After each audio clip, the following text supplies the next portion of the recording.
Nous en entendons parler, mais il est sans doute nécessaire d'attirer l'attention de chacun sur la question de la fin de vie.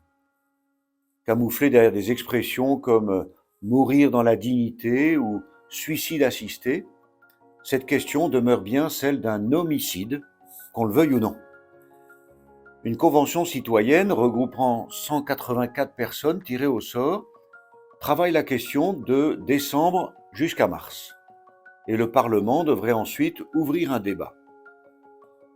Différentes prises de position publiques, y compris du chef de l'État, pourraient laisser penser que les dés sont pipés, que l'euthanasie sera bientôt rendue légale en France.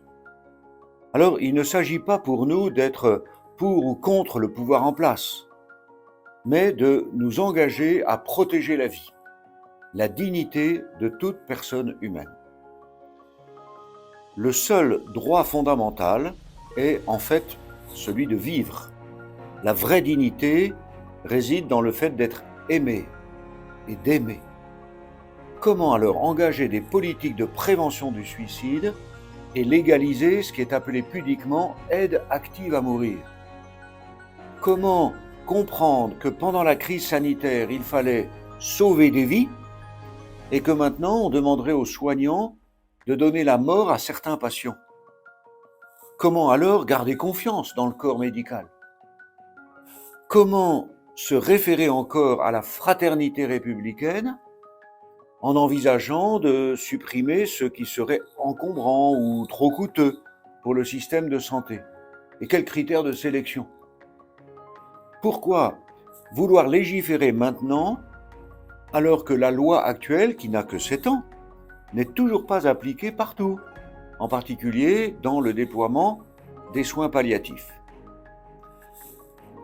Au-delà de cette convention citoyenne dont on est en droit de questionner la légitimité, et dans le cadre du débat parlementaire, légitime lui, qui risque d'être une fois encore un affrontement de groupes de pression, de postures idéologiques, il nous reste 3 actions possibles.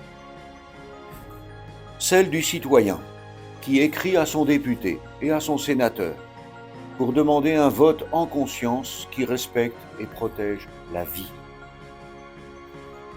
Deuxième action, celle du chrétien, qui s'en remet à la divine providence. Alors, une journée de prière et de jeûne est d'ailleurs proposée le vendredi 10 février. Les paroisses ne manqueront pas d'ailleurs de faire des propositions à partir du document qui a déjà été diffusé.